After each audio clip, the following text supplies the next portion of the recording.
Hello students, welcome back to our fifth chapter of class 10 science, that is life processes, and our first topic is autotrophic nutrition. Autotrophic nutrition क्या होती है कि जो auto means खुद बनाए और tropic क्या है अपना फूड वगैरह खुद बनाए, ठीक है। ऑटोट्रोपिक न्यूट्रिशन बोलते हैं उसको। अब किसके प्रेजेंस में बनाएंगे, कैसे बनाएंगे? Carbon and energy requirement of autotrophic organism are fulfilled by photosynthesis, ठीक है। जो फोटोसिंथेसिस है, प्लांट्स वगैरह क्या करते हैं, एनवायरनमेंट से कार्बन डाइऑक्साइड गैस लेंगे और वाटर लेंगे और उससे क्या फॉर्म करेंगे, CO2 ली प्लस H2O ली, और सनलाइट की प्रेजेंस में इनके अंदर क्लोरोफिल होती है लीव्स के अंदर, उससे क्या फॉर्म किया, ग्लूकोज फॉर्म किया उससे C6H12O6, और ऑक्सीजन एनवायरनमेंट में रिलीज कर देते हैं। अब ये है जो ग्लूकोज है, इससे क्या मिली, एनर्जी मिली प्लांट को, इसलिए इसको बोलते हैं ऑटोट्रोपिक न्यूट्रिशन, क्योंकि इसने किसी और के ऊपर डिपेंडेंट नहीं है, सनलाइट की प्रेजेंस में अपना फूड खुद बनाया है। It is process by which autotrophs take in substance from the outside and convert them into stored form of energy. ये stored form of energy है C6H12O6। और ये क्वेश्चन आया भी है, ये किस टाइप की एनर्जी है, ये क्या है, पोटेंशियल एनर्जी है जो कि स्टोर फॉर्म के अंदर होती है, ठीक है। ये यूपीएससी का क्वेश्चन है जो आई थिंक एक बार ही रिपीट हुआ है, ठीक है। तो ऑटोट्रोपिक न्यूट्रिशन क्या होती है, जो कि अपने आप से ही अपना फूड बनाए in the presence of sunlight और in the absence of sunlight, ठीक है। Desert plant take up carbon dioxide at night. जो डेजर्ट वगैरह में प्लांट होते हैं, रेगिस्तान वगैरह में, वो क्या करते हैं, नाइट के टाइम पे अपने स्टोमेटा है उनको ओपन करके कार्बन डाइऑक्साइड गैस ले लेते हैं and prepare an intermediate which is activate upon by the energy absorbed by the chlorophyll during the day. और कुछ ऐसा बना लेते हैं कि बीच का बना लेते हैं, डायरेक्ट ग्लूकोज नहीं फॉर्म किया उन्होंने, उन्होंने नाइट को एनवायरनमेंट से CO2 गैस ले ली और बीच का कुछ फॉर्म करके स्टोर कर लिया। जैसे ही डे दिन निकलेगा, सनलाइट आएगी, उस टाइम पे वो क्या करेंगे, अपना ग्लूकोज फॉर्म कर लेंगे, ठीक है। उससे होता क्या है कि डेजर्ट वगैरह में इतना हॉट टेम्परेचर होता है, प्लांट की लीफ ने जैसे अपना स्टोमेटा ओपन किया, उसके अंदर से इतना इवापोरेशन हो जाएगा और प्लांट का पूरा वाटर बाहर निकल जाएगा इवापोरेशन से। तो वो क्या है, दिन में फोटोसिंथेसिस नहीं करते, वो रात के अंदर CO2 गैस लेते हैं और स्टोर कर लेते हैं उसको एक फॉर्म में। जैसे सनलाइट दिन में आई, उससे क्या बना लेंगे, वो ग्लूकोज बना लेंगे, ठीक है। ये बेसिक डिफरेंस है। कई जगह ये भी आता है, क्वेश्चन ये भी आता है कि जो डेजर्ट वगैरह में बर्ड वगैरह होते हैं, उनके लेग्स क्या होते हैं, लंबे होते हैं, पैर लंबे होते हैं, बॉडी यहाँ पे इतनी ऊंचाई पे है, ठीक है। ये यहाँ पे उसकी बॉडी है बर्ड वगैरह की, और ये लेग क्या इतने लंबे होते हैं। उसका रीज़न क्या होता है कि ये जो डेजर्ट है, ये टेम्परेचर क्या है, हॉट टेम्परेचर यहाँ पे बेस में, और यहाँ से यहाँ तक टेम्परेचर ना जाए, इसलिए इनके जो पैर वगैरह हैं वो लंबे होते हैं ताकि हीट उनकी बॉडी तक ना पहुँचे, ठीक है। एनिमल्स भी देखोगे आप, कैमल वगैरह है या और भी हैं, जो ग्रेट इंडियन बस्टर्ड है जो डेजर्ट में मिलता है राजस्थान में, उसके लेग्स भी लंबे होते हैं, ठीक है जी। नेक्स्ट, स्टोमेटल पोर।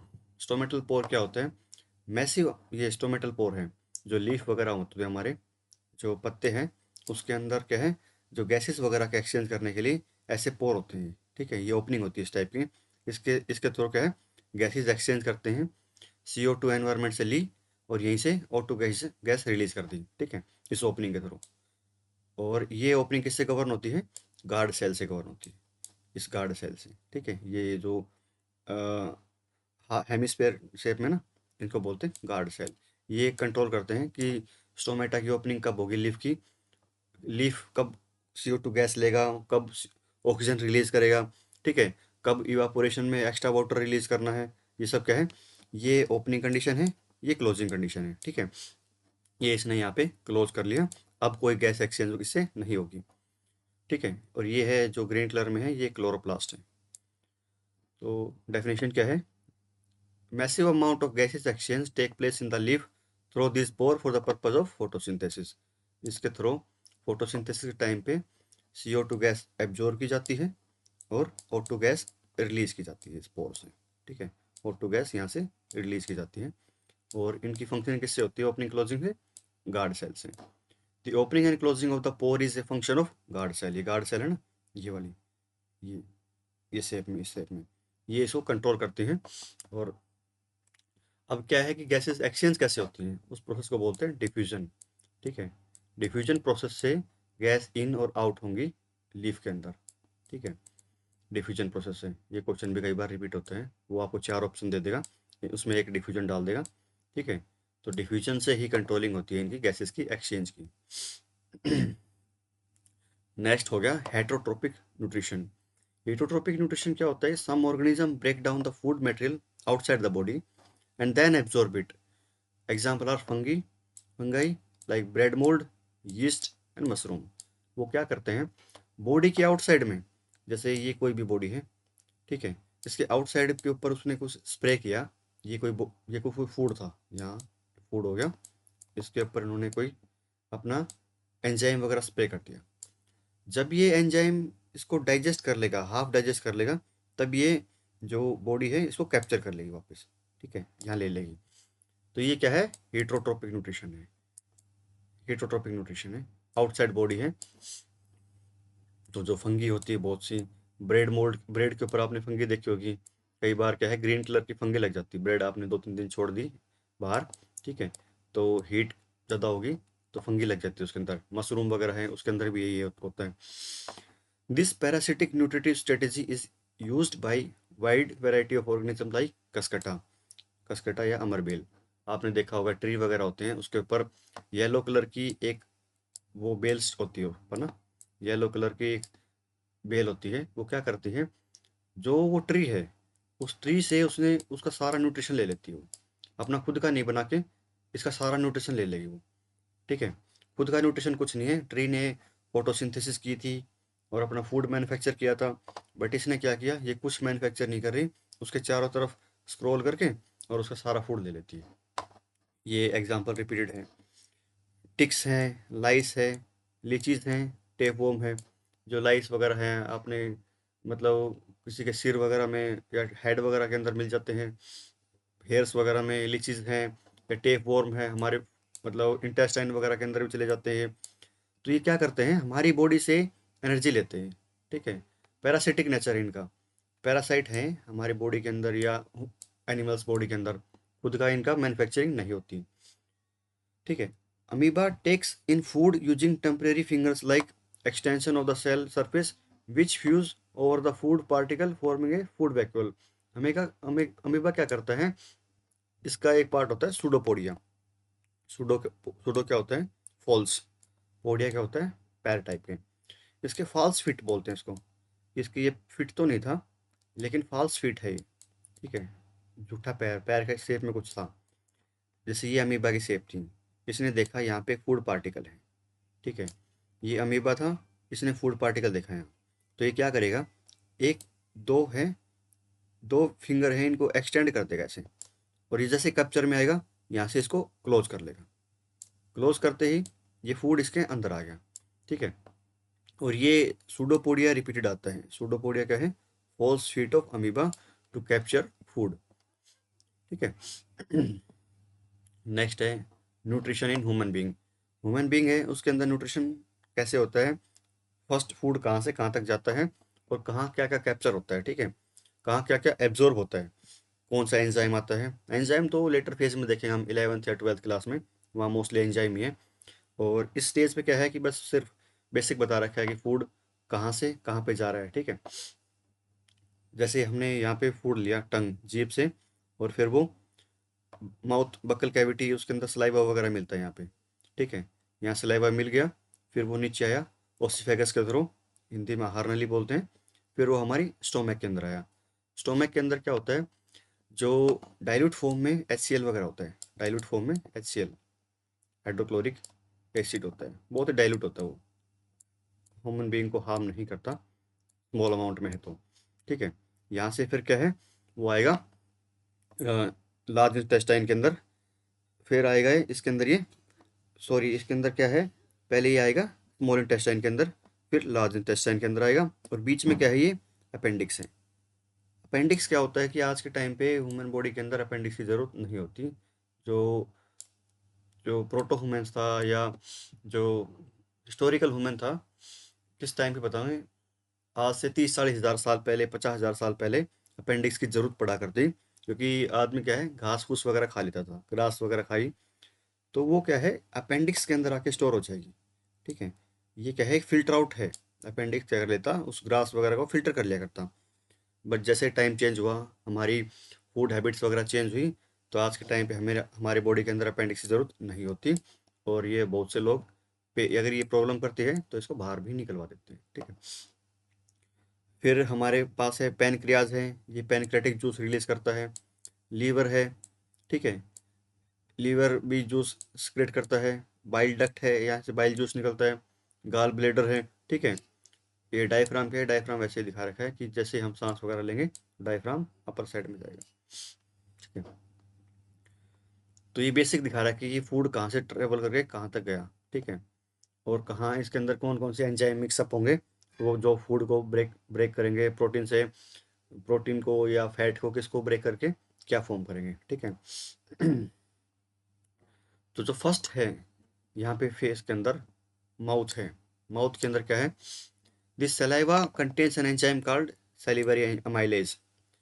तो माउथ के अंदर क्या होता है, सैलिवरी अमाइलेज होता है, that break down starch which is a complex molecule to give simple sugar. Starch को ग्लूकोज में कन्वर्ट करता है। ठीक है, स्टार्च को। The lining of canal has muscles that contract rhythmically in order to push the food forward. जो एक canal होती है, ठीक है, ये कैनाल या कैविटी वगैरह होती है, इसके बाद ये क्या करती हैं, रिदम होती है इसके अंदर ना, कंटिन्यूसली पंपिंग करती रहती है, फ्लक्चुएट करती रहती है बार बार ऐसे। इसी से क्या है फूड यहाँ से मूव करके और यहाँ पे ऐसे मूव करता है। ठीक है, मूव करने के लिए कोई मैकेनिज्म तो चाहिए ही चाहिए। ठीक है, तो ये कंटिन्यूसली क्या आपने कई बार देखे होगे ना, आप कई बार जब आपको भूख लगती है, हंगर होती है, तो क्या होता है आप बोलते हैं पेट में चूहे कूद रहे हैं। वो चूहे क्या है, रिदम होती है इसके अंदर ना, वो बार बार ऐसे हिलती रहती हैं टू एब्जॉर्ब फूड। ठीक है, तभी फूड आगे जाता है और तभी एब्जॉर्प्शन होता है उसके अंदर। ओसोफेगस, ओसोफेगस क्या है, from the mouth the food is taken to the stomach through the food pipe. Mouth से और स्टोमक तक, यहाँ तक, यहाँ से यहाँ तक आने के लिए इस फूड पाइप का यूज किया गया, तो बोलते हैं ओसोफेगस। ठीक है, the muscles protect the inner lining of stomach from the action of acid under normal condition. ठीक है, द म्यूकस, जो म्यूकस होता है इसके अंदर, यहाँ म्यूकस वगैरह है कि लाइनिंग होती है। ठीक है, आपकी अगर HCl वगैरह ज़्यादा होगा, तो HCl क्या है आपकी स्टोमक वगैरह को या इंटेस्टाइन को क्या है डैमेज ना करे, उसके लिए क्या होता है म्यूकस होता है इसके लाइनिंग के ऊपर, ताकि वो उसको डैमेज ना करे, एसिडिक इफेक्ट ना आए। ज़्यादा आए तो क्या यूज़ करोगे आप, एंटी एसिड यूज़ करोगे। एंटी एसिड के बारे में मैंने कई बार बता रखे हैं। नेक्स्ट है herbivores eating grass. Herbivores eating grass need a large small intestine, ये इंपॉर्टेंट है, to allow the cellulose to be digested. जो हर्बीवोर होते हैं, शाकाहारी होते हैं, जो ग्रास ईटिंग होती हैं, उनको लंबी स्मॉल इंटेस्टाइन चाहिए। उसका रीज़न क्या है कि सेलुलोज को डाइजेस्ट करने के लिए टाइम लगता है, as compare to meat. Meat is easily digested, hence carnivores like tigers have a shorter small intestine. अब इंटेस्टाइन देखो क्या है, यहाँ एक डायलेमा है। स्मॉल इंटेस्टाइन लेंथ में बड़ी होती है, जो स्मॉल इंटेस्टाइन है उसकी लेंथ बड़ी होती है लार्ज इंटेस्टाइन से। ठीक है, लार्ज इंटेस्टाइन का डायमीटर ज़्यादा होता है। ठीक है, ये थिकनेस ज़्यादा होती है पाइप की। ठीक है, जो स्मॉल इंटेस्टाइन है उसका वो लेंथ ज़्यादा है, बट उसका डायमीटर कम है। ठीक है, तो ये आपको हमेशा याद रखनी है, ये स्मॉल इंटेस्टाइन लंबाई में जाता है। यहाँ क्या कह रहा है, हर्बीवोर्स जो ईटिंग ग्रास एनिमल हैं उसको स्मॉल स्मॉल इंटेस्टाइन उनकी लंबी क्यों होती है, उसका रीज़न ये है कि सेलुलोज को डाइजेस्ट करने के लिए टाइम लगता है, इसलिए वो उसकी लेंथ ज़्यादा होती है। ठीक है, the food coming from the stomach is acidic. जो स्टोमक है यहाँ पे, इसके अंदर क्या होता है, HCl होता है। ठीक है, इसलिए यहाँ से फूड क्या आया, एसिडिक बन के आया। अब इस एसिड को बेसिक में कन्वर्ट करना पड़ेगा बेस के अंदर, नहीं तो वो क्या है हार्मफुल इफेक्ट है एसिड के। तो क्या होगा, the food coming from the stomach is acidic and has to be made alkaline for the pancreatic enzyme to act. ठीक है, एंजाइम एसिडिक एनवायरनमेंट में वर्क नहीं करेंगे, वो तभी वर्क करेंगे जब एनवायरनमेंट कैसा हो, अल्कलाइन हो या बेसिक एनवायरनमेंट हो। अल्कलाइन एनवायरनमेंट में ही काम करेंगे। ठीक है, तो पैनक्रियाटिक जूस एंजाइम काम करने के लिए उसके अंदर आप क्या है, एसिड को आपको किस में कन्वर्ट करना पड़ेगा, बेसिक के अंदर। तो आप क्या स्प्रे करोगे, कोई भी बेसिक सॉल्ट वगैरह या कुछ भी उसके ऊपर स्प्रे होगा, बॉडी स्प्रे करेगी।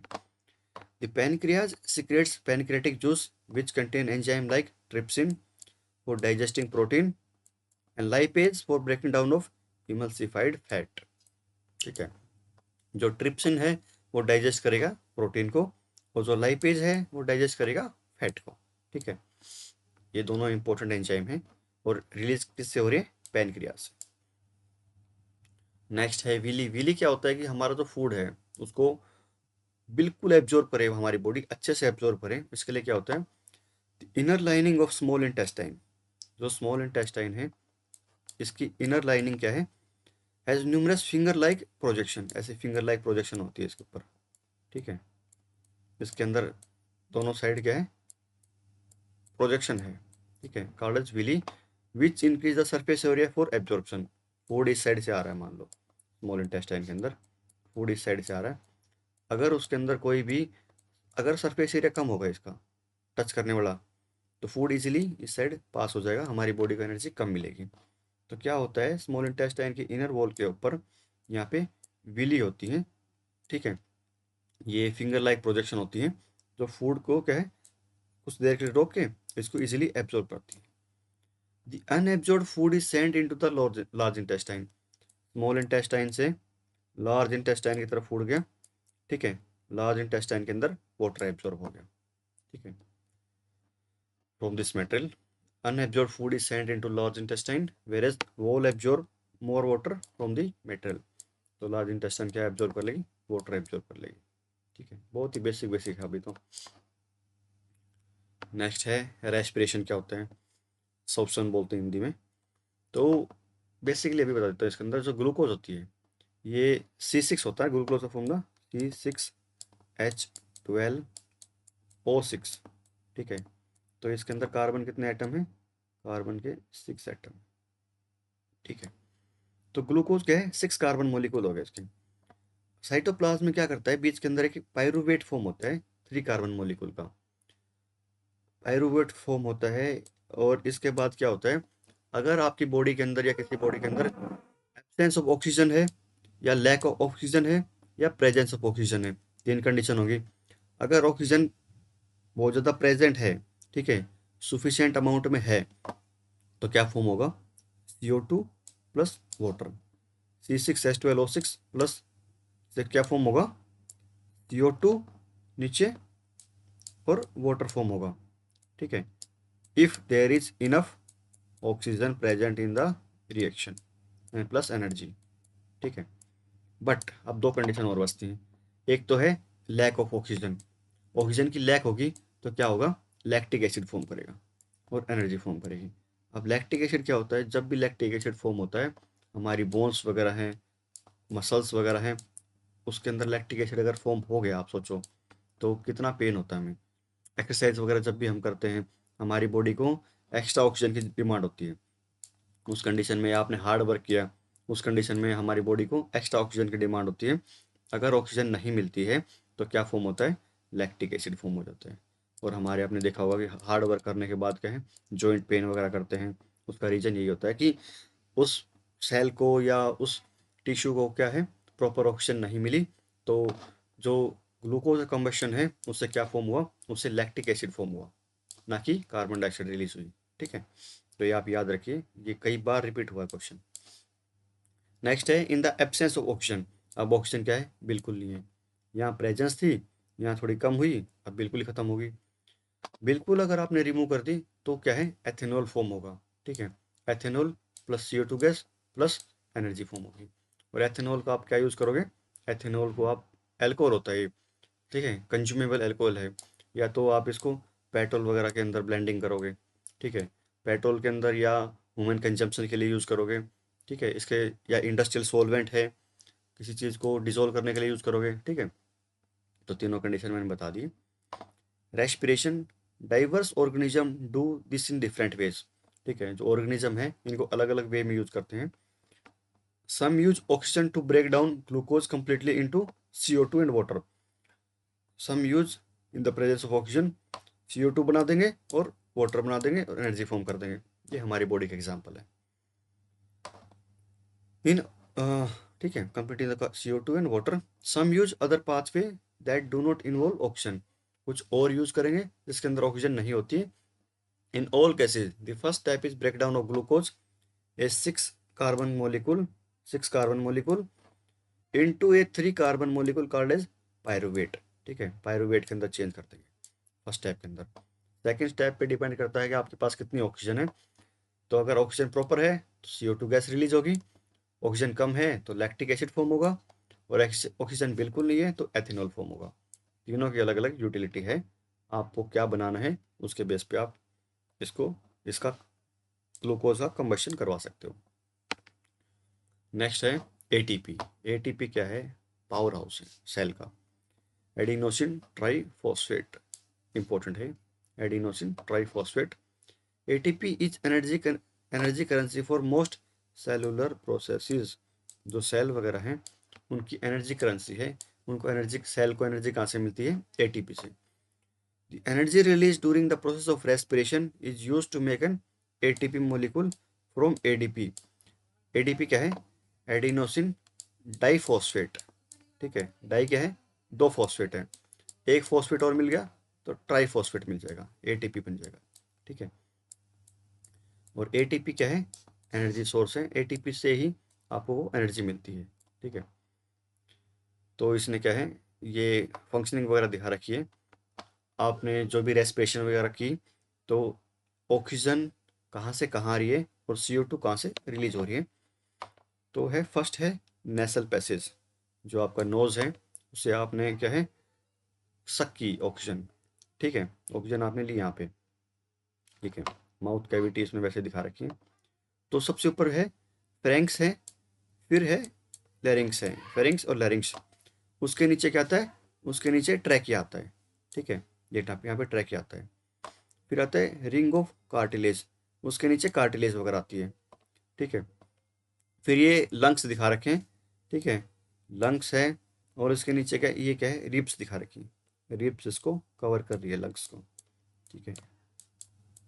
ऐसे जैसे आपने मतलब क्या है, ऑक्सीजन नीचे ली, डायफ्राम क्या है, नीचे की तरफ आया, डायफ्राम क्या है, नीचे आया, और ऑक्सीजन रिलीज करी, डायफ्राम ऊपर की तरफ गया, ठीक है।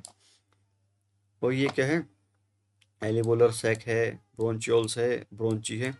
ब्रोंची को इसने फर्दर क्या है, बड़ा करके दिखा रखा है। इसके अंदर क्या होता है, एलिवोइली होता है। एलिवोइली क्या करता है, इसके अंदर देखो ये स्मॉल स्मॉल क्या है, ये रेज्ड एरिया है, थोड़ा सा उभरा हुआ एरिया है। ये क्या करते हैं, एयर की क्लीनिंग वगैरह करते हैं, ठीक है। इसको जो बाहर से डस्ट वगैरह आ रही है उसको क्या कर लेते हैं, एब्जॉर्ब कर लेते हैं, उसको रिमूव कर देते हैं, ठीक है। ये बेसिक बेसिक फंक्शनिंग बता दी है। The upper part of respiratory tract is provided with small hair-like structure called as cilia, ठीक है। This cilia help to remove germs, dust and other harmful particle from the inhaled air। तो direct पूछता है सीलिया के बारे में कि सीलिया का पर्पस क्या है रेस्पिरेशन में। तो सीलिया क्या करता है, जो बाहर से हमने ऑक्सीजन की है, सक करी है, उसके अंदर से जर्म्स रिमूव करना, डस्ट रिमूव करना, और अदर हार्मफुल पार्टिकल है उनको रिमूव करने का काम किसका होता है, सीलिया का काम होता है, ठीक है। कि carbon dioxide is more soluble in water than oxygen, ये बहुत इंपॉर्टेंट है, and hence is mostly transported in the dissolve form in our blood. होता क्या है, जो CO2 वगैरह है, आपने कई बार सुना होगा कि कुछ लोग हैं जो कमरे के अंदर उन्होंने क्या है, बर्नर वगैरह जला लिया या कुछ भी हीटिंग वगैरह के लिए वुड वगैरह जला ली, तो वो सुबह क्या है, सुबह तक उनकी डेथ हो जाती है अगर बंद कमरे के अंदर यूज़ किया। होता क्या है, CO2 का हीमोग्लोबिन के साथ अच्छी एफिनिटी है एज कम्पेयर टू ऑक्सीजन, ठीक है। तो कार्बोक्सी हीमोग्लोबिन फॉर्म कर देते हैं, कार्बोक्सी हीमोग्लोबिन फॉर्म कर देता है। और वो क्या करता है, हमारी बॉडी में अब क्या है, कार्बो कार्बोक्सी हीमोग्लोबिन है, ऑक्सीजन है नहीं, ठीक है। और सेल को क्या चाहिए, सेल को चाहिए ऑक्सीजन, तो ऑक्सीजन की सप्लाई हो नहीं रही, धीरे धीरे क्या है, डेथ हो जाती है बाई चोकिंग। आपकी बॉडी क्या है, चोक कर जाएगी, सांस नहीं ले पा रहे आप, ठीक है। तो यही रीज़न है कि CO2 has more affinity than oxygen for haemoglobin, ठीक है। तो अवॉइड करना चाहिए रूम के अंदर, बंद रूम के अंदर आपको अंगीठी वगैरह जलाने के लिए आपको अवॉइड करना चाहिए, बर्नर वगैरह कोई नहीं जलाना चाहिए। नेक्स्ट है in diffusion were to move oxygen in our body, body है उसने डिफ्यूजन प्रोसेस से क्या करी, ऑक्सीजन ले ली। It is estimated that it would take 3 years for molecule of oxygen to get to our toes from lungs, ठीक है। यहाँ से नेसल पैसेज से आपकी पूरी बॉडी के अंदर ये ऑक्सीजन पहुंचाने के लिए आपको 3 साल लग जाएंगे। बट लगते हैं क्या 3 साल, 3 साल में तो बॉडी क्या है, आदमी मर जाएगा, ठीक है। तो आप किसको थैंक्स बोलोगे कि वो कुछ ही सेकंड के अंदर आपकी पूरी बॉडी के अंदर फैल जाती है। सोचो कितना अच्छा प्रोसेस है वो। अगर डिफ्यूजन से अगर आपकी बॉडी लेती है, जैसे प्लांट वगैरह के अंदर लेती है, प्लांट में क्या है, डिफ्यूजन होता है, मैंने बताया अभी थोड़ी देर पहले। डिफ्यूजन क्या करता है कि एनवायरनमेंट से आपने CO2 गैस ली डिफ्यूजन से, और O2 रिलीज करती है। डिफ्यूजन क्या होता है, हाई प्रेशर से लो प्रेशर की तरफ कोई भी चीज़ मूव करना, ठीक है। हाई प्रेशर, जहाँ भी प्रेशर ज़्यादा होगा वहाँ से मूवमेंट हो जाएगा लो प्रेशर की साइड। बट अगर हमारी ह्यूमन बॉडी भी डिफ्यूजन प्रोसेस से ले ऑक्सीजन, ठीक है, तो क्या होगा, 3 साल लग जाएंगे बेटा, यहाँ से और आपके हर सेल तक, जो नीचे पैर हैं उसकी सेल तक पहुँचने के लिए ऑक्सीजन को 3 साल लग जाएंगे। तो क्या है, हम हमारे पास क्या होता है, हीमोग्लोबिन होता है बेटे। हीमोग्लोबिन क्या करता है, O2 प्लस हीमोग्लोबिन, ठीक है, ऑक्सी हीमोग्लोबिन फॉर्म करता है। ये ऑक्सी हीमोग्लोबिन हमारी बॉडी की हर सेल तक पहुंच जाता है। कितना अच्छा प्रोसेस है, कुछ ही सेकंड के अंदर हमारी पूरी हर सेल की, बॉडी की हर सेल को क्या मिल जाती है, ऑक्सीजन मिल जाती है। अगर ये नहीं होती तो लगती 3 साल हर सेल तक पहुंचने के लिए, ठीक है। अगर डिफ्यूजन से लेते तो आप थैंक्स बोलो हीमोग्लोबिन को, ठीक है। नेक्स्ट है our pump the heart, heart की पंपिंग बता रखी है, नॉर्मल पंपिंग बता रखी है, उसको ज़्यादा वो डीप में 10th की क्लास में उसमें डीप में कुछ है नहीं, बेसिक पूछ रखी है कि ये पार्ट ये किसकी पार्ट की फंक्शनिंग क्या है, ये किस काम के लिए आता है, बेसिक बेसिक फंक्शनिंग बता रखी है। The carbon dioxide rich blood has to reach the lungs from the carbon dioxide to be removed. होता क्या है, जैसे कि आपकी सेल है, ये यहाँ फंक्शनिंग बता देता हूँ मैं, ये क्या है, ये है लंग्स, यहाँ से क्या किया, लंग्स के साथ टच में आया हमारा, ब्लड टच में आया, तो इसने क्या की, ब्लड ने ऑक्सीजन ले ली, ठीक है। ऑक्सीजन लेके ऑक्सीजनेटेड ब्लड कहाँ आया, ये आया हार्ट के अंदर, ठीक है। हार्ट के अंदर आया तो यहाँ से सप्लाई कहाँ हुआ, यहाँ से सप्लाई हुआ है आपके बॉडी पार्ट्स को ऐसे। ये यहाँ पे क्या था, ऑक्सीजनेटेड ब्लड है, ऑक्सीजन वाला ब्लड है, ऑक्सीजनेटेड ऑक्सीजनेटेड ब्लड है, ठीक है। अभी ये क्या दिखा रखा आपके, ये है आपके बॉडी के ऑर्गन दिखा रखे उसने बेसिकली, ठीक है। ऑर्गन क्या करते हैं, ऑर्गन ने रेस्पिरेशन की, ठीक है। रेस्पिरेशन वाला प्रोसेस मैंने कई बार बता रखा है, C6H12O6, ठीक है। ये ब्रेक डाउन होगा CO2 गैस में और वाटर के अंदर ब्रेक डाउन होगा, ठीक है। CO2 और वाटर के अंदर ब्रेक डाउन होगा, तो रिलीज क्या हुआ, रिलीज होगी कार्बन डाइऑक्साइड गैस, ऑक्सीजन से कार्बन डाइऑक्साइड गैस रिलीज होगी। तो अब यहाँ से ऑर्गन के बाद क्या है, अब ये ब्लू कलर में दिखा रखा है, ये क्या है, डीऑक्सीजनेटेड ब्लड, डीऑक्सीजनेटेड ब्लड, इसके अंदर ऑक्सीजन नहीं है, अब ऑक्सीजन आपके ऑर्गन्स ने एब्जॉर्ब कर ली, ठीक है।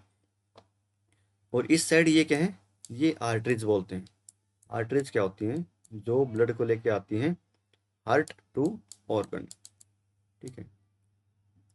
आर्टरीज क्या है, ये हार्ट है, ये पूरा हार्ट है, यहाँ से, और ये लेके आई ऑर्गन के पास, प्योर ब्लड लेके आई या ऑक्सीजनेटेड ब्लड लेके आई। फिर ऑर्गन ने क्या है, ऑक्सीजन एब्जॉर्ब कर ली और CO2 दे दी ब्लड को, ब्लड अब क्या है, डीऑक्सीजनेटेड ब्लड लेके ऊपर जा रहा है। ऑर्गन टू अगेन हार्ट जो होती है, उनको बोलते हैं वेन्स। ठीक है, तो ये बेसिक डिफरेंस है आर्टरीज में और वेन्स के अंदर। ठीक है, जो रेड कलर में दिखा रखी है ये आर्टरीज होगी यहाँ पे, और जो ब्लू कलर में यहाँ से ये वेन्स होगी।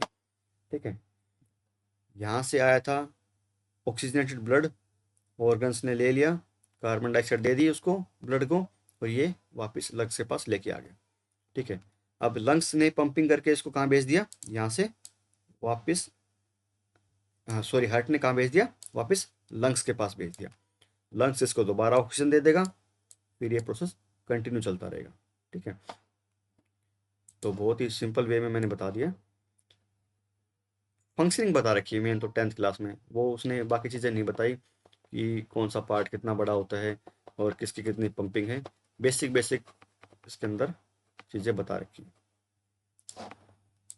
ठीक है, तो ये क्या है, लंग्स कैपिलरी हैं, यहाँ से पल्मोनरी वेन आई। अब यहाँ पे एक देखो डायलेमा क्या होता है, वेन्स क्या है, वेन्स के अंदर एक्चुअल में तो वेन्स के अंदर क्या होता है, इम्प्योर ब्लड होता है। वेन्स के अंदर क्या होता है, इम्प्योर ब्लड आता है, इम्प्योर या डी ऑक्सीजनेटेड ब्लड आता है, डी ऑक्सीजनेटेड ब्लड। ठीक है, बट जहाँ भी पल्मोनरी वेन मिलेगा या पल्मोनरी आर्टरी मिलेगा, वो अपोजिट फंक्शन होगा उसका। ठीक है, पल्मोनरी जहाँ मिला, अब वेन है तो वेन में इम्प्योर होना चाहिए था ब्लड, बट पल्मोनरी आगे लग गया तो क्या है, प्योर ब्लड आएगा इसके अंदर। ये आपको याद रखनी है, बहुत ही इंपॉर्टेंट बात है, प्योर ब्लड आएगा। अभी उसके अंदर बहुत ही सिंपल कंसेप्ट है। ठीक है, सिंपल कंसेप्ट क्या है, जो पल्मोनरी वेन है वो लंग से सप्लाई कर रही है ब्लड हार्ट को, तो प्योर ही आएगा। और जो पल्मोनरी आर्टरी है, ठीक है, यहाँ से जो हार्ट से वापस लंग्स को जा रही है, इसके अंदर क्या होता है, इम्प्योर आएगा, क्योंकि यहाँ पे क्या है, ब्लू कलर में, तो कार्बन डाइऑक्साइड इसके साथ मिक्स हो रही है ब्लड के साथ। ठीक है, तो पल्मोनरी आर्टरी के अंदर क्या आएगा, इम्प्योर ब्लड, और पल्मोनरी वेन के अंदर प्योर ब्लड। ये आपको याद रखना है, ये थोड़ा सा कॉन्ट्रास्ट है यहाँ पे। ठीक है, तो कंटिन्यू करते हैं। यहाँ पे क्या था, लंग्स से हार्ट को आपने सप्लाई कर दिया, ऑक्सीजन, ऑक्सीजनेटेड ब्लड सप्लाई कर दिया, यहाँ से पंपिंग होकर कहाँ गई, ओर्टा के अंदर, ओर्टा, फिर आपकी बॉडी के अंदर गई आर्टरीज के थ्रू, ये आपके ऑर्गन्स दिखा दिए इसने। फिर यहाँ की वेन्स, इस साइड क्या थी, आर्टरी, आर्टरीज क्या है, प्योर ब्लड। अगर सिंपल आर्टरी लिख रखा है तो क्या है, आर्टरी प्योर ब्लड, बट अगर पल्मोनरी आर्टरी लिखा है तो क्या है, इम्प्योर ब्लड। जहाँ पल्मोनरी लिखा मिले तो आप उसका फंक्शनिंग अपोजिट बता देना। वेन्स से फिर कहाँ गया, हमारी बॉडी ने वापस कहाँ भेज दिया, हार्ट के अंदर भेज दिया, हार्ट ने फिर वो वापस लंग्स को भेज दिया। ठीक है, लंग्स क्या करते हैं, CO2 गैस वापस रिलीज कर दी हमारी बॉडी से एनवायरनमेंट में, और ऑक्सीजन लेके दोबारा पंपिंग करके हमारे हार्ट को प्योर ब्लड सप्लाई कर दिया। ठीक है, ये सिंपल फंक्शनिंग है इसकी। ठीक है, हार्ट के क्या है, चार चार चैम्बर है, दिख रहे हैं, ये ऊपर चैम्बर, ये लोअर चैम्बर। ठीक है, दो इस साइड, ये ऊपर वाला और ये नीचे वाला। ठीक है, ये चार चैम्बर हो गए, बहुत बेसिक बेसिक है। इस फिगर के अंदर ज़्यादा क्लियरिटी नहीं आती है आपको। तो जो पल्मोनरी आर्टरीज हैं वो इम्प्योर ब्लड लेके आई, पल्मोनरी वेन के अंदर प्योर ब्लड है। ऊपर पार्ट को लेफ्ट के, अपर पार्ट को बोलते हैं लेफ्ट आर्टरियम, लोअर पार्ट को बोलते हैं लेफ्ट वेंट्रिकल। ठीक है, अब क्या होता है बताता हूँ, सेल जिसकी मतलब इनके अंदर थिकनेस ज़्यादा की होती है वेंट्रिकल की। इस साइड क्या है, राइट आर्टरियम और राइट वेंट्रिकल होते हैं। ठीक है, दो होगी, चार सेल, चार पार्ट हो गए हार्ट के, left atrium, left ventricle, right atrium, right ventricle. ठीक है भाई, इतना ही इसके अंदर देखना आपको। The oxygen rich blood from the lungs comes to the thin walled upper chamber of heart on the left called as left atrium। ठीक है, जो ऑक्सीजनेटेड ब्लड था वो लेफ्ट आर्टरियम के अंदर आएगा, ऊपर की साइड। ठीक है, यहाँ आया। उसके बाद since ventricle have to pump blood into various organ, जो वेंट्रिकल है लोअर पार्ट है, यहाँ से आया था ब्लड, अब ये वेंट्रिकल के अंदर आया, ये किस में भेजेगी, आपके बॉडी ऑर्गन्स के अंदर भेजेगी, लेफ्ट वेंट्रिकल। ठीक है, left since they have thicker muscular wall than artery, जो आर्टरी है आर्ट्रियम से इसकी जो थिकनेस है ये वाली, ये रेड कलर वाली थिकनेस, ये क्या है ऊपर कम है और नीचे वाली साइड ज़्यादा है। इसका रीज़न क्या है, वेंट्रिकल को पंपिंग करनी होती है, ठीक है। हाँ, और पंपिंग करोगे, पंप करने के लिए आपको क्या है बहुत स्ट्रॉन्ग मैकेनिज्म चाहिए, तो वॉल थिकनेस ज़्यादा चाहिए। ये वाली वॉल थिकनेस ना, यहाँ से यहाँ तक की ये वॉल थिकनेस क्या है ज़्यादा चाहिए, ठीक है, तभी आप इजीली पंप कर पाओगे, नहीं तो क्या है ये बस्ट आउट होगी तो दिक्कत होगी। Walls ensure that blood does not flow backward when arteries और वेंट्रिकल कॉन्ट्रैक्ट, तो इसके अंदर वॉल्व वगैरह होते हैं, वो क्या करते हैं कि वापस इसके अंदर दोबारा ब्लड ना आए, ठीक है। और इसकी वेंट्रिकल की थिकनेस क्या होती है, ज़्यादा होती है as compare to atrium, atrium के कंपेरिजन में, क्योंकि इसको पंपिंग करनी पड़ती है। और प्रेशर कहाँ होता है, सिंपल सी बात है, आर्टरीज के अंदर प्रेशर ज़्यादा होता है, क्योंकि आपको पंपिंग करके आपको हर ऑर्गन के पास पहुंचाना है। तो आर्टरीज के पास क्या होता है, आर्टरीज की थिकनेस ज़्यादा होती है, थिकनेस भी ज़्यादा होगी, एंड प्लस इसको पंपिंग भी ज़्यादा करनी होगी, ठीक है, पंपिंग ज़्यादा करनी होगी। फिर ऑर्गन से वापस तो ब्लड नॉर्मली आ जाएगा, इसके अंदर क्या है थिकनेस कम होगी वेंस की भी, और इजीली क्या है वो वापस हार्ट के पास भी आ जाएगा। बल्कि इसके पास तो क्या है वो लगे होते हैं ताकि ब्लड वापस ना आए, और यहाँ पे इतना प्रेशर से करता है कि यहाँ पे इजीली पहुँच जाए, ठीक है। Arteries are the vessels which carries blood away from the heart to various organ. Arteries क्या है जो हार्ट से और ऑर्गन्स की तरफ लेके जाएं। हार्ट, ये आर्टरीज इस साइड हार्ट से और ऑर्गन की तरफ लेके जाएं, उनको बोलते हैं आर्टरीज। और वेन्स क्या है जो ऑर्गन से वापस हार्ट की तरफ लेके जाएं, तो दोनों चीज़ें यहाँ पे होगी। Arteries have thick elastic wall, क्योंकि हाई प्रेशर से ब्लड आ रहा है, हार्ट ने प्रेशर से ब्लड सप्लाई किया, हाई प्रेशर से आ रहा है, इसलिए आर्टरीज को क्या है थोड़ा सा मोटा होना पड़ेगा एज कम्पेयर टू वेन्स, ठीक है। अगर वो मोटी नहीं होंगी तो इतने प्रेशर को नहीं झेल पाएंगी और वो बस्ट आउट कर जाएंगे आर्टरीज, ठीक है। The separation of right side and the left side of heart is useful to keep oxygenated blood and deoxygenated blood mixing, ठीक है।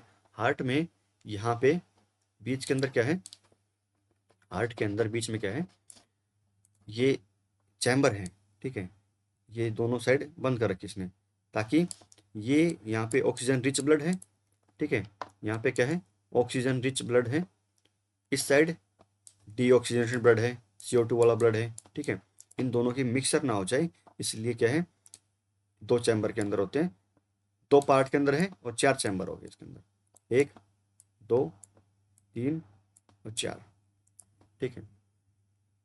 लाइक एम्फीबियंस और many reptile have three chambered heart, ठीक है, जो एम्फीबियन वगैरह हैं, फ्रॉग वगैरह हैं या कुछ रेप्टाइल वगैरह हैं, उनके अंदर क्या होता है हार्ट के तीन चैम्बर होते हैं, ठीक है। अब ह्यूमन बींग्स के अंदर क्या है चार चैम्बर हैं और उनके अंदर तीन हैं, तो क्या होगा वहाँ पे, तो एम्फीबियन क्या करते हैं tolerate some mixing of oxygenated and deoxygenated blood stream. उसके अंदर क्या होता है मान लो तीन चैम्बर है, इस टाइप से आपने तीन चैम्बर मान लिए, ठीक है, तो ये ब्लड इसके साथ मिक्स हो जाए तो भी उनको ज़्यादा दिक्कत नहीं होती है, ठीक है। मेंढक वगैरह में, फ्रॉग वगैरह में, एम्फीबियंस हैं, रेप्टाइल वगैरह हैं, उनके अंदर ऐसी प्रॉब्लम नहीं आती। और कईयों में दो हैं, ठीक है, उनके अंदर और मिक्सिंग हो जाए तो भी कोई प्रॉब्लम नहीं है। बट ह्यूमन बींग के अंदर अगर चार चैम्बर नहीं दिए, ठीक है, चार चैम्बर ऐसे नहीं दिए, ऊपर क्या है लेफ्ट आर्ट्रियम, नीचे क्या है लेफ्ट वेंट्रिकल, ऊपर क्या है राइट आर्ट्रियम और राइट वेंट्रिकल, ठीक है, ऐसा अगर नहीं दिया तो लेफ्ट, जहाँ जो लेफ्ट पार्ट है इसके अंदर क्या है प्योर ब्लड है, राइट के अंदर क्या है इम्प्योर ब्लड है, दोनों की मिक्सिंग अगर होगी तो आदमी वैसे ही मर जाएगा, ठीक है, ठीक है, उसका रेस्पिरेशन ढंग से नहीं हो पाएगा और वो डाई आउट कर जाएगा। बट एम्फीबियन के अंदर तीन चैम्बर है, इनकी मिक्सिंग भी हो जाती है तो भी कोई प्रॉब्लम नहीं होती उसको, क्योंकि उनके ऑक्सीजन की रिक्वायरमेंट कम है। नेक्स्ट है सिस्टोलिक प्रेशर और डायस्टोलिक प्रेशर, ठीक है। सिस्टोलिक प्रेशर क्या है the pressure of blood inside the artery during ventricular systole is called as systolic pressure. जो आर्टरीज वगैरह हैं उनके अंदर वेंट्रिकुलर सिस्टोल के टाइम पे जो प्रेशर है, कॉन्ट्रैक्शन के टाइम पे, हार्ट है ये कॉन्ट्रैक्ट करा, हार्ट क्या है, इसकी लेयर क्या है, कॉन्ट्रैक्ट करेंगी, दोनों साइड से दबेंगी, ठीक है, तभी कोई इसके अंदर मान लो लिक्विड है, कोई भी लिक्विड क्या ब्लड है, तभी ये पंप करके बाहर आएगा। और जैसे ये बाहर आया तो क्या है, इसको बोलते हैं पंपिंग।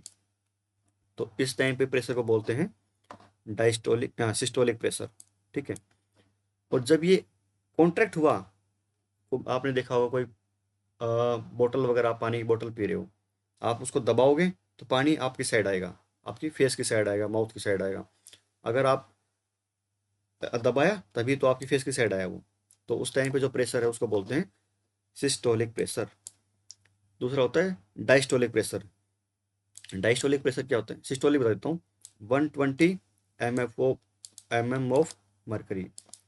आप कहते हैं ना कई बार वो आपका ब्लड प्रेशर चेक करता है डॉक्टर, तो 120 बताता है, 120 की हाइट पे मरकरी का लेवल चला जाता है उसमें, ठीक है।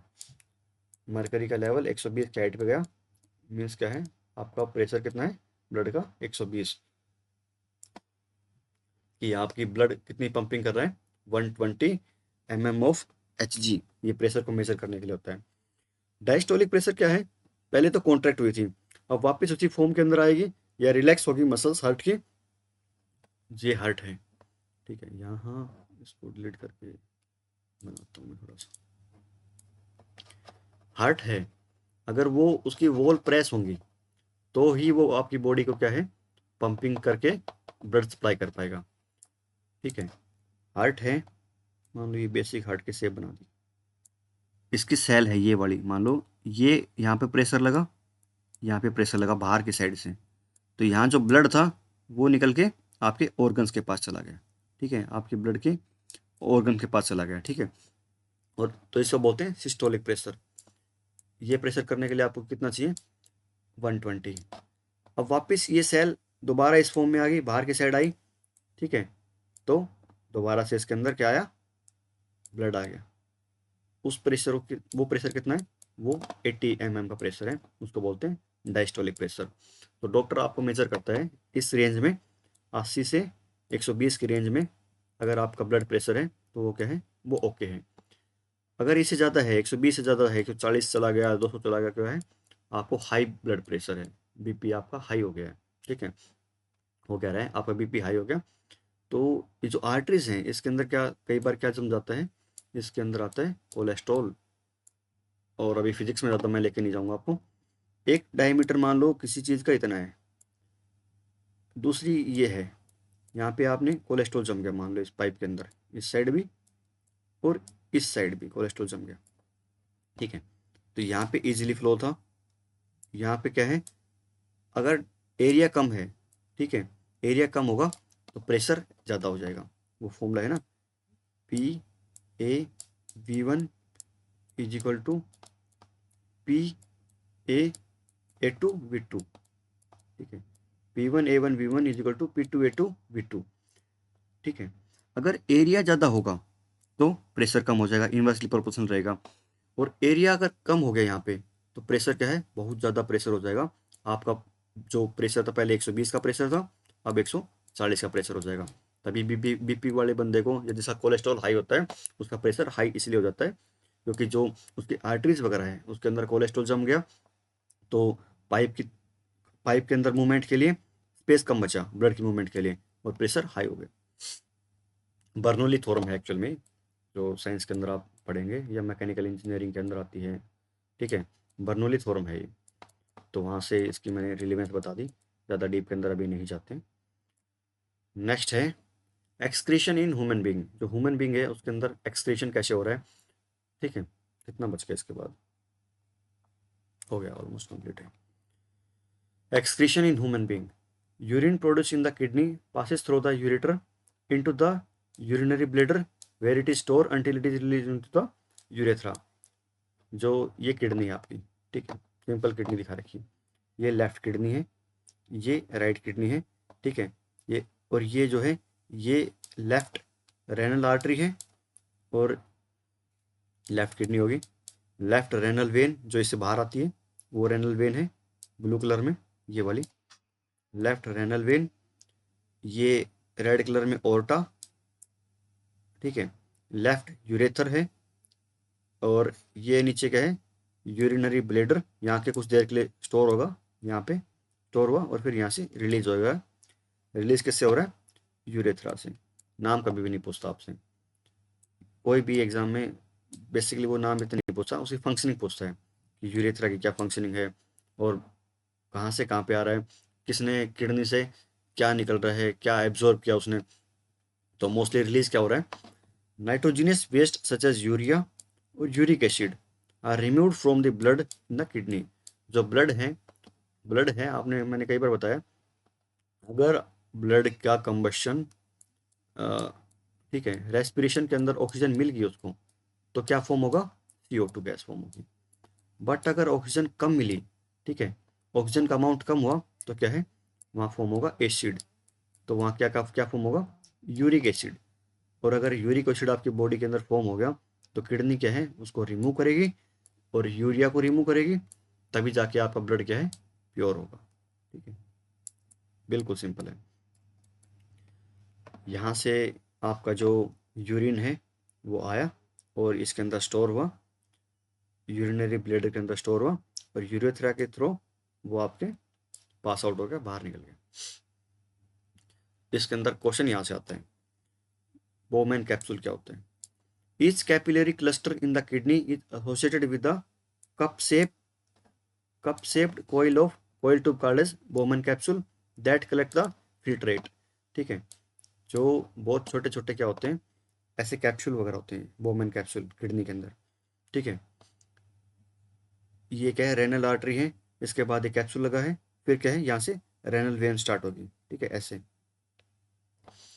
होता क्या है, ये जो नेफ्रॉन वगैरह है, नेफ्रॉन पहले देखते थे क्या है, each kidney has large number of these filtration unit called as nephron packed close together.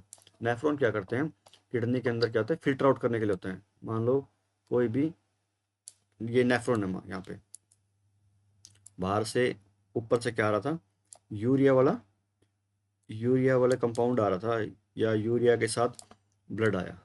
ठीक है, इसने क्या किया, नेफ्रॉन ने, नेफ्रॉन क्या है, एक फिल्टर है, छन्नी है मान लो, इसके अंदर क्या है, पोर्स वगैरह हैं, होल्स हैं। ठीक है, यहाँ से छन छन के और पास आउट होके यूरिन बाहर निकला है, और उसने क्या अलग कर दिया, यूरिन ने अलग कर दिया, यूरिया को अलग कर दिया। ठीक है, यूरिया को अलग करके बॉडी के बाहर डिस्चार्ज करवा दिया। तो मेन फंक्शन किसकी है, नेफ्रॉन की है और बोमेन कैप्सूल की है। ठीक है, इन दोनों से ही प्योरीफाई हो रहा है, हमारा ब्लड प्योरीफाई हो रहा है। ठीक है, और बॉडी से यूरिया वगैरह या यूरिक एसिड क्या है, पास आउट होके बाहर निकल रहा है। ठीक है, नेफ्रॉन सबसे इंपॉर्टेंट है इसके अंदर, नेफ्रॉन, बाकी सब छोड़ देना, किडनी की फंक्शनिंग में नेफ्रॉन को याद रखना। ठीक है, नेक्स्ट क्या है, कई बार क्या है, आपकी किडनी फंक्शनिंग नहीं करते, तो बाहर से क्या करना पड़ेगा, आर्टिफिशियल किडनी लगाई जाएगी। आर्टिफिशियल किडनी कुछ नहीं है, जो आपका ब्लड को प्योरीफाई करने का मैकेनिज्म है ना, यहाँ से ब्लड आया, इसके अंदर line from artery to pump, आपकी जो आर्टरीज हैं वहाँ से ब्लड आया, और एक सॉल्यूशन के अंदर, ये सॉल्यूशन होगा, एक केमिकल होगा, उसके अंदर से वो पूरा पास होके और यहाँ से वापस निकल जाएगा। और एक साइड में क्या है, जो डायलिसिस करने के बाद जो यूरिया है वो अलग से निकाल देगा। हमारी बॉडी भी यही करती है, और ये केमिकल है ये भी वही करता है। ठीक है, जब हमारी किडनी फंक्शन नहीं कर रही, बट यूरिया तो हमें टाइम टू टाइम ब्लड से अलग करना ही है। ठीक है, तो हमारी बॉडी के अंदर एक ऐसी मशीन लगा ली जाएगी जिससे हमारी आर्टरीज से ब्लड आया और वहाँ से यूरिया अलग से पास निकल गया, और वापस ब्लड प्योर होके आपके दोबारा बॉडी के अंदर चला गया। क्योंकि ब्लड तो प्योर करना ही है, चाहे बॉडी के अंदर करना हो चाहे बाहर करना हो, लेकिन इसके अंदर बहुत ही पेन वेन होता है डियर, इतना ईजी नहीं है। इसलिए बोला जाता है कि आपकी बॉडी हमेशा ठीक रहनी चाहिए, क्योंकि मशीनें आपकी नेचुरल फंक्शनिंग की जगह कभी नहीं ले पाती किसी भी कंडीशन में। Artificial kidney contain a number of tubes with semi permeable lining suspended in A tank filled with dialysis fluid. ठीक है, तो जो हमारी डायलिसिस फ्लूइड होता है, जो इसको ब्लड को प्योर करने के लिए यूज होता है, वो वहाँ से प्रॉपर सप्लाई होता रहता है, इस बोतल से सप्लाई होता रहता है बार बार, और हमें टाइम टू टाइम में चेंज करनी पड़ती है डायलिसिस सॉल्यूशन। ठीक है। This fluid has the same osmotic pressure as the blood. अब ब्लड का प्रेशर क्या था, 120, 80 टू 120 प्रेशर था, तो इतना ही इस केमिकल का प्रेशर होगा। ठीक है, ना उससे ज़्यादा ना उससे कम। This fluid has same osmotic pressure as blood except that it devoid of nitrogenous waste. इसके अंदर नाइट्रोजिनस वेस्ट नहीं होते हैं। During this passage the waste product from the blood pass into dialysis fluid by diffusion. तो जो blood है इससे waste वगैरह पास होकर इसमें आगे इस केमिकल के अंदर आगे, और इस केमिकल को आपने रिमूव करके टाइम टू टाइम चेंज करते रहे आप। यहाँ से ये बोतल है, इसका डायलिसिस का है, यहाँ से पंपिंग होती रहती प्रॉपर। ये इसने केमिकल बार बार ले लिया, और ये क्या है, बार बार इसके अंदर ये नाइट्रोजन जीनस यूरिया वगैरह अलग कर दिया। ठीक है, यही बॉडी के अंदर होता है। वो फंक्शनिंग सिंपल है, इसके अंदर आपको रुपए भी बहुत लगते हैं, और आपकी बॉडी भी कई बार क्या है, अभी क्या है, बहुत ही फेमस पर्सनालिटी है प्रेमानंद महाराज, उसका डायलिसिस चलता है, इसी प्रोसेस से चलता है वो। जो हमारे प्रेमानंद महाराज हैं वृंदावन वाले, उनका डायलिसिस चलता है, क्योंकि उनकी किडनी क्या है, उनकी फंक्शनिंग नहीं होती है, और उनका प्रोसेस यही होता है। ठीक है, तो 5th चैप्टर हमारा कंप्लीट हो गया। नेक्स्ट चैप्टर हम देखेंगे कुछ देर बाद। ठीक है, तो फंक्शनिंग बेसिक 10th क्लास के अंदर साइंस में क्या है, बेसिक बेसिक फंक्शनिंग दे रखी है हर चीज़ की, उसके अंदर ज़्यादा डीप में हम कहीं नहीं जाते, बस स्मॉल स्मॉल फंक्शनिंग दे रखी है। ठीक है, क्योंकि हो सकता है 10th के बाद कोई बायोलॉजी ले, कोई मैथमेटिक्स ले, या कुछ और ले। ठीक है, तो आप उनको बाकी चीज़ें क्यों पढ़ाओ जब उनको उसके लाइफ में ज़रूरत ही नहीं है। ठीक है, तो इतना बताओ कि आपकी बॉडी या प्लांट हैं वो बेसिक फंक्शनिंग क्या करते हैं। ठीक है, उनका मैकेनिज्म क्या है, ऑक्सीजन वो कैसे ली, CO2 गैस उन्होंने कैसे ली, ऑक्सीजन कैसे रिलीज करी, डिफ्यूजन से ली। ह्यूमन बॉडी में भी डिफ्यूजन से लेते तो क्या हो जाता, तो 3 साल लग जाते हैं हमारी ब्लड वगैरह को लंग्स से और ऑर्गन्स में ऑक्सीजन सप्लाई करने के लिए।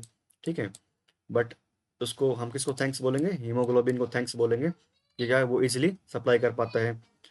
तो और न्यूट्रिशन कौन से थे, ऑटोट्रोपिक न्यूट्रिशन और हेटरोट्रोपिक न्यूट्रिशन। ठीक है, हेटरोट्रोपिक में क्या था, पैरासिटिक नेचर था, कि वो दूसरी बॉडी पे डिपेंड करते थे अपने फूड के लिए। फिर ये बेसिक फंक्शनिंग थी ह्यूमन बींग के अंदर कि न्यूट्रिशन कहाँ से कैसे कैसे एब्जॉर्ब हुआ, ओसोफेगस क्या है, और स्टोमक के अंदर HCl मिला, फिर HCl से हमने इसको अल्कलाइन के अंदर चेंज करा, तो पैनक्रेटिक जूस वगैरह काम करे, ताकि फूड अल्कलाइन बनेगा तभी वो काम करेंगे। ठीक है, अपेंडिक्स आजकल क्यों नहीं होती बॉडी के अंदर, इसकी फंक्शनिंग क्यों नहीं है, होती तो है बट इसकी फंक्शनिंग नहीं है आज के टाइम पे। ठीक है, फिर ये विली वगैरह बताई। विली क्या है, ये फिंगर लाइक स्ट्रक्चर होता है हमारी इंटेस्टाइन के अंदर, स्मॉल इंटेस्टाइन के अंदर, ताकि वो फूड को सरफेस एरिया ज़्यादा दे और फूड इजीली कैप्चर कर पाए, तो इजीली एब्जॉर्ब हो पाए। ठीक है, फिर रेस्पिरेशन था, 3 टाइप की रेस्पिरेशन थे। ग्लूकोज बीच में किस में चेंज होगा, पायरुवेट में चेंज होगा, और ऑक्सीजन की प्रेजेंस होगी तो CO2 रिलीज होगी, कम ऑक्सीजन होगी तो लैक्टिक एसिड रिलीज होगा, और हमारी बोन्स में क्रैमिंग वगैरह आएगी, और बिल्कुल ही एब्सेंस होगी ऑक्सीजन की तो एथेनॉल रिलीज होगा। ठीक है, एथेनॉल की फंक्शनिंग बताई थी या पर्पज बताया था। एथेनॉल कंजम्पशन के लिए, ह्यूमन कंजम्पशन के लिए यूज होता है, एल्कोहल केस या इंडस्ट्रियल सोलवेंट होता है, या कई बार क्या है, जो पेट्रोल वगैरह है उसके अंदर ब्लेंडिंग करते हैं, E20 20% एथेनॉल ब्लेंडिंग करते हैं, आपने पेट्रोल पंप पे वगैरह देखा होगा कई बार E20। फिर ये पावर हाउस क्या होता है हमारी सेल का, ATP होता है। ठीक है, इसके अंदर ये हमने एलिवोली बताई थी। ठीक है, जो रेज सरफेस होता है। फिर क्या है, जो सीलिया बताई थी, सीलिया क्या है, ये एब्जॉर्ब करती है जम्स को, डस्ट को और हार्मफुल पार्टिकल को। फिर क्या है, हार्ट की पंपिंग आई थी। हार्ट के अंदर 4 चैम्बर हैं, ऊपर लेफ्ट एट्रियम, नीचे left ventricle, right atrium, right ventricle, और चारों को अलग अलग चैम्बर के अंदर होते हैं, ताकि इनकी मिक्सिंग ना हो, ऑक्सीजनेटेड ब्लड की और डीऑक्सीजनेटेड ब्लड की मिक्सिंग ना हो। ठीक है, तो आर्टरीज बताई थी, आर्टरीज की थिकनेस ज़्यादा थी एज कम्पेयर टू वेंस, क्योंकि आर्टरीज के अंदर क्या है, हाई प्रेशर का ब्लड आता है, वेंस के अंदर प्रेशर नहीं होता। ठीक है, और थिकनेस ही इसके नीचे वाले पार्ट की ज़्यादा बताई थी। ठीक है, वेंट्रिकल की।